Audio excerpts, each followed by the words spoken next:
तुम्ही त्यांना इथे आणण्यात खूप उशीर केलाय.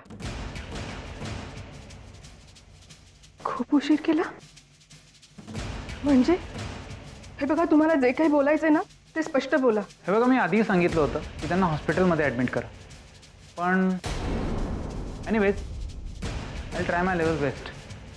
त्यांच्या काही टेस्ट करायचे आहेत, त्याचा रिपोर्ट आल्यानंतरच काय ते ठरवता येईल. ओके?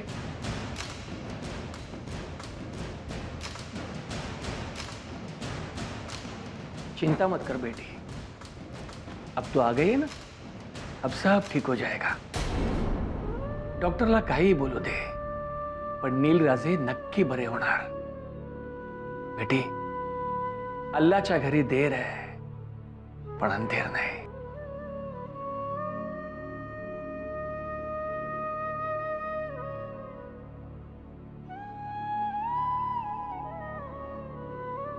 वहिनी, आज नीलची ही अवस्था माझ्यामुळेच झाली. माझ्या चुकीची शिक्षा तो भोगतोय ग. मी त्याला का सोडून गेले? वहिनी, वहिनी, वहिनी, वहिनी शांत व्हा. हे बघा, नील भैयांना काही होणार नाही. खरंच, फक्त थोडा धीर धरा. आज मला माझी चूक कळतीये. नाईलाजाने का होईना मी नीलला सोडायला नको होतं. का भैया साहेबांचं ऐकलं मी?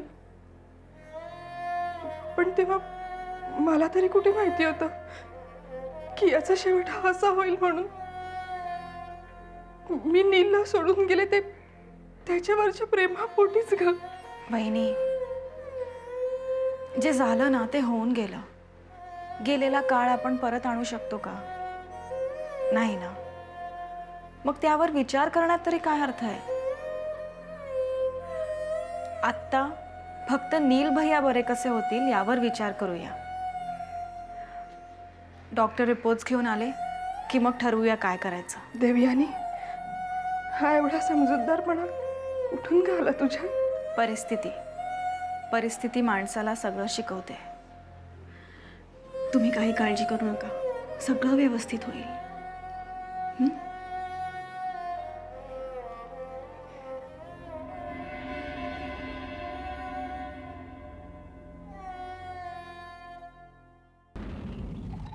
रणवीर राजे की जिंदाबाद. रणवीर राजे जिंदाबाद. रणवीर राजे जिंदाबाद. रणवीर राजे जिंदाबाद. रणवीर राजे जिंदाबाद. रणवीर राजे जिंदाबाद. जिंदाबाद. रणवीर राजे.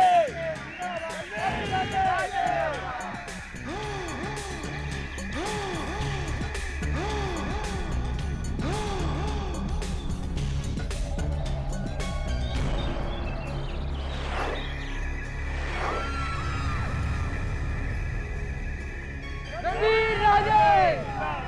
रणवीर राजे. रणवीर राजे. रणवीर राजे जिंदाबाद. आमच्या मायबाप मतदारांना भेटण्याची आमची खूप दिवसापासूनची इच्छा होती. आज ती पूर्ण झाली म्हणून आम्हाला तुमच्या एवढाच आनंद होतो. आत्तापर्यंत आम्हाला निवडणूक लढवण्याची कधी गरजच वाटली नव्हती, पण मधल्या काळात तुमचे जे हाल झाले ते आम्हाला पाहावले नाहीत. आजपर्यंत आमची प्रजा सुखासमाधानात जगत आली आहे. पण विश्वास ठेवा, तुमच्या डोळ्यात जर अश्रू उभे राहिले तर राजे शिर्केंचा राजवाडाही रडत असेल. रणवीर राजे. रणवीर राजे. रणवीर राजे. आमची प्रजा सतत समाधानाने जगावी म्हणून आज आम्ही निवडणुकीला उभे राहिलो. आम्ही निवडणूक जिंकावी आमची नाही तर तुमची सगळ्यांची गरज आहे. तेव्हा आमच्यावर तुमचं असलेलं हे प्रेम मतदानाच्या दिवशी भरभरून व्यक्त होऊ द्या.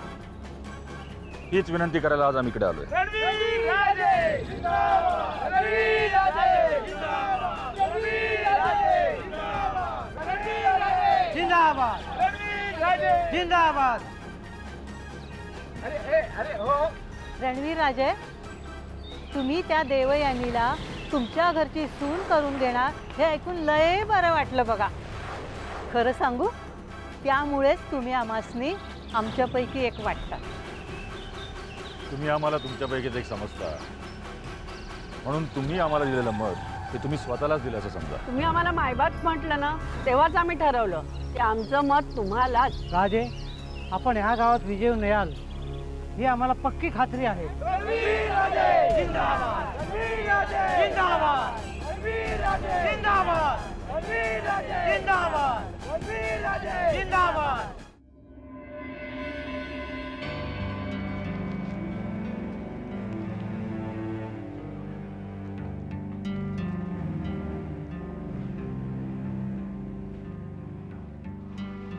वहिनी, एवढा विचार नका करू. डॉक्टर आले की ते सांगतील आपल्याला आणि सगळं ठीक होईल. खरंच. तुम्ही बसा इथे, बसा.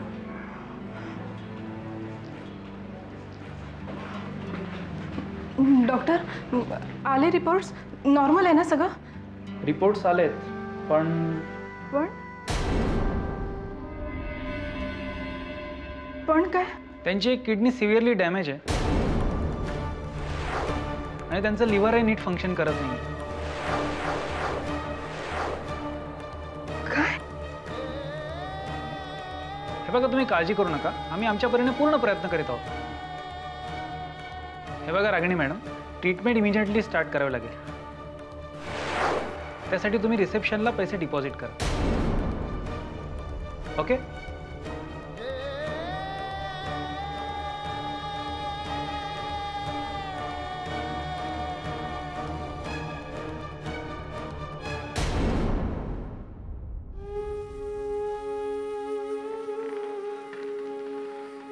वहिनी, नीलला काही झालं तर मी स्वतःला कधी माफ करू शकणार नाही. मी त्याच्याशिवाय एक क्षणही जगू शकत नाही ग. देवयानी, नीलची तब्येत इतकी खालावली आहे, त्याच्या घरच्यांना कळवायला पाहिजे ना. नाही वहिनी, पुन्हा अशी चूक नाही करायची. हे बघा वहिनी, भैयासाहेबांच्या मदतीने नील भैया बरे होतीलही, पण कशावरून ते पुन्हा तुम्हाला दोघांना वेगळं करणार नाहीत. आणि हे बघा, यावेळी तुम्ही एकट्या नाही आहात. मी तुमच्या बरोबर आहे. मागं पण आपण नील भैयांशिवाय तुम्ही राहू शकता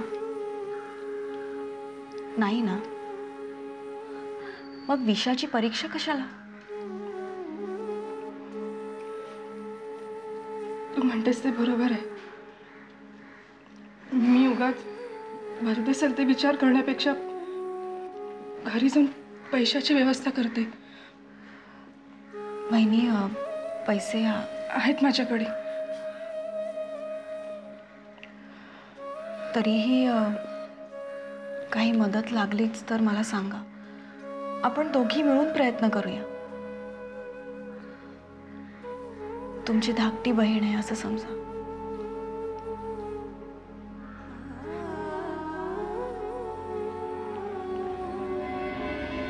मी मागच्या जन्मी नक्कीच काहीतरी पुण्य केलंय, म्हणून या जन्मी माझी तुझ्याशी भेट झाली. तुझे उपकार मी कसे फेडू ग? थँक्स देवयानी. राजे, देवयानी बद्दल तुम्ही जी चाल चालली आहे ती एकदम यशस्वी होणार बघा. हो, व्हायलाच हवी, कारण आम्ही राजे शिर्के आहोत. एकदा लढाईसाठी घराबाहेर पडलं की विजयी होऊनच परत यायचं, ही आमची परंपरा आम्हाला विसरता येणार नाही.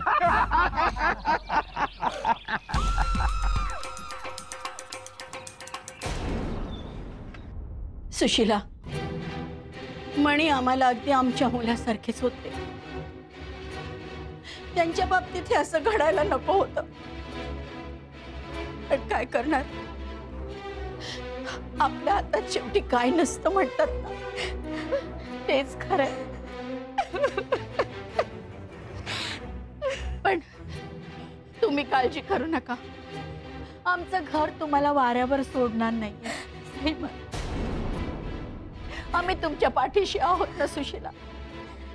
पण साईबा, ज्यांनी कोणी ह्याला मारलं त्यांना शिक्षा व्हायलाच हवी, नाहीतर यांच्या आत्म्याला शांती मिळणार नाही. आमचा आत्मा तरी कुठे शांत झालाय. आम्ही सुद्धा त्या दिवसाची वाट बघतोय. पण सुशीला, आम्ही सांगतो तो दिवस आता काही फार लांब नाही. तुम्ही शांत व्हा बघू. साहेब, अहो आम्ही तुमच्या पाठीशी आहोत ना म्हणून सांगितलं ना तुम्हाला. शांत व्हा. शेवटपर्यंत मणी खाल्ल्या मिठाला जागलेत आणि राजशिर्क्यांसाठीच ते शहीद झाले. तेव्हा आजपासून ना तुमची सगळी जबाबदारी आमच्यावर आहे.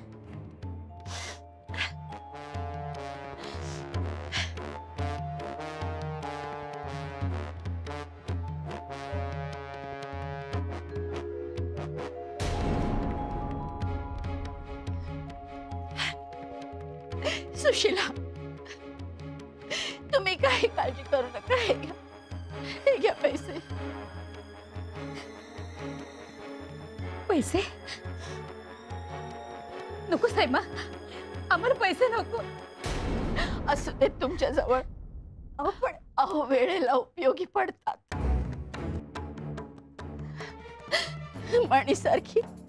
मणीसारखी प्रामाणिक माणसं आजकाल नाही हो मिळत. पण काय करणार, रणवीर राजेंच्या या राजकारणात आम्ही त्यांना गमावून बसलेलो आहोत.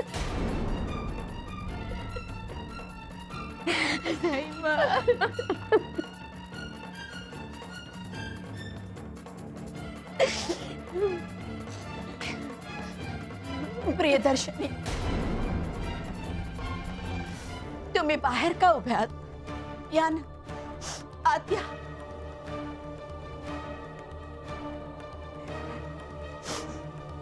तुम्ही यांना ओळखलत का? या मणी ठाकूरांच्या पत्नी सुशीला. नाही,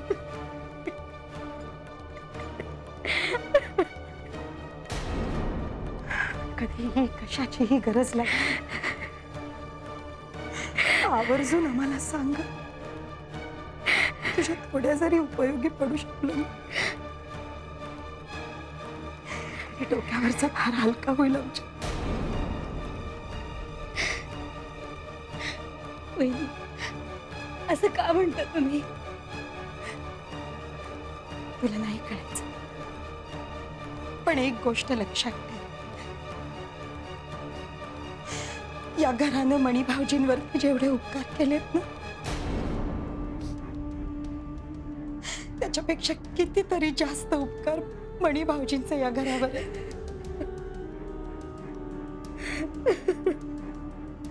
त्याची परतफेड केवळ पैशात नाही करता यायची का आम्हाला? तुमची आता जाण्याची वेळ झाली ना. या, ठेवा. स्वतःची काळजी घ्या. या.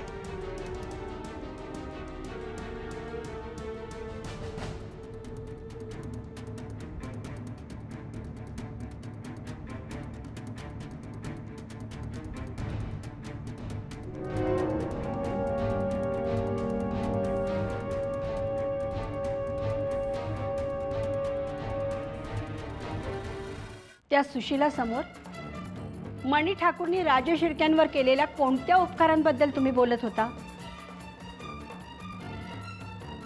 खरं काय ते माहिती असून तुम्ही असं बोलताय की खरं काय घडलं ते खरंच तुम्हाला माहिती नाहीये? तुम्हाला जे काही बोलायचं असेल ते स्पष्ट बोला. ठीक आहे, स्पष्टच सांगते. आज रणवीर राजेंच्या कर्तृत्वामुळे आपल्याला मणी भाऊजींच्या बायकोचं सांत्वन करण्याची वेळ आली आहे. कारण मणी भाऊजींना यांच्या विरोधकांनी नाही, यांनीच मारलंय. प्रियदर्शनी, ओरडू नका साईमा. आम्ही तुम्हाला तेच सांगतोय जे आम्ही स्वतः ऐकलंय.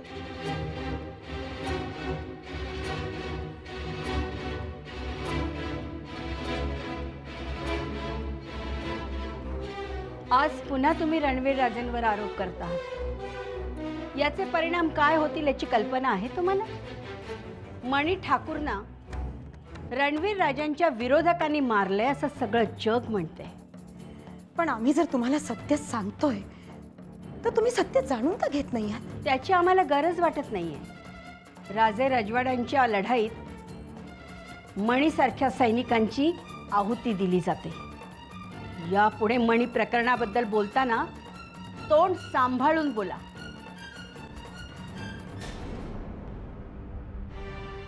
साईमा, तुमची अवस्था सध्या महाभारतातल्या गांधारीसारखी झाली आहे. म्हणून तर डोळ्यांवर पट्टी बांधून तुम्ही तुमच्या मुलांच्या चुकांकडे दुर्लक्ष करताय. पण ज्या दिवशी तुम्हाला तुमची चूक कळेल आणि ही डोळ्यांवरची पट्टी तुम्ही काढाल त्या दिवशी कदाचित खूप उशीर झालेला असेल आणि तुमच्या उघड्या डोळ्यांसमोर खरोखरच अंधार पसरलेला असेल. देव, साक्षी, साक्षी, मला तुला काहीतरी सांगायचंय. हो, काय? आज ना मी खूप खूप खुश आहे. ते कळतच आहे. त्या दिवशी ना रागिणी बहिणी आली होती ना, तेव्हा आई होती समोर म्हणून मी फार काही बोलले नाही. आज ना रागिणी बहिणी आणि नील भैया खूप वर्षांनंतर पुन्हा एकत्र आलेत. आणि ते सुद्धा फक्त माझ्यामुळे. पण त्यांच्यात काहीतरी गैरसमज होते ना? हो, होते. रणवीर राजांनी त्यांच्या स्वार्थासाठी ते गैरसमज निर्माण केले. काय? हो, त्यांनी जाणून बुजून नील भैया आणि रागिणी वहिनींना एकमेकांपासून वेगळं केलं. पण साक्षी, त्या दोघांना एकत्र बघून ना आता माझी खात्री पटली. एकमेकांवर जीवापाड प्रेम करणाऱ्यांना कोणीही वेगळं करू शकत नाही. रणवीर राजे सुद्धा नाही.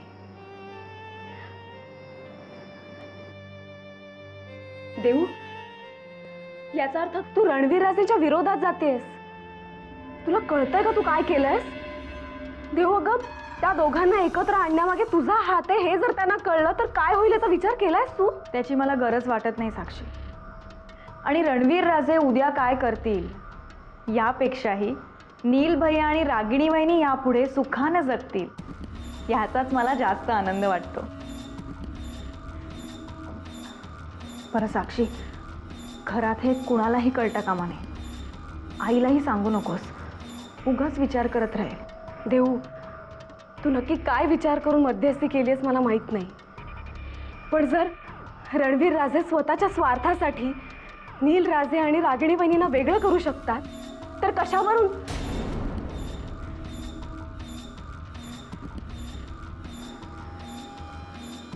देऊ, कशावरून ते तुझा आणि विक्रमचा संसार सुखी होऊ देतील?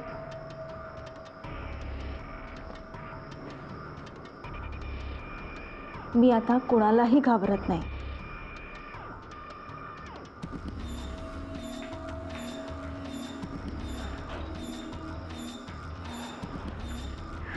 देव, तुझं कुठेतरी चुकतंय. कुठे चाललीस?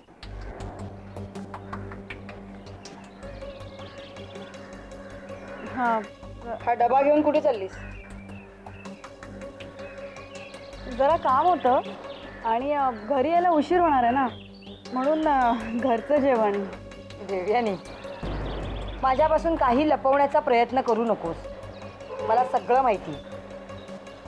तो नील हॉस्पिटलमध्ये आहे आणि तू हा डबा नील आणि रागिणीसाठी घेऊन जातेस, हो ना?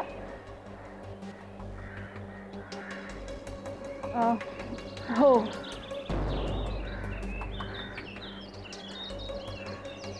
कशी आता तब्येत? म्हणावी तेवढी सुधारणा नाही आहे. डॉक्टर म्हणतायत अजून थोडे दिवस हॉस्पिटलमध्येच ठेवावं लागेल. काकू, नीलभैया आणि रागिणी वहिनींबद्दल. देवयानी, अगं मी तुला सांगितलं ना, मी नाही कोणाला सांगणार. माझ्यावर विश्वास ठेव. थँक्स काकू. येऊ? देवयानी,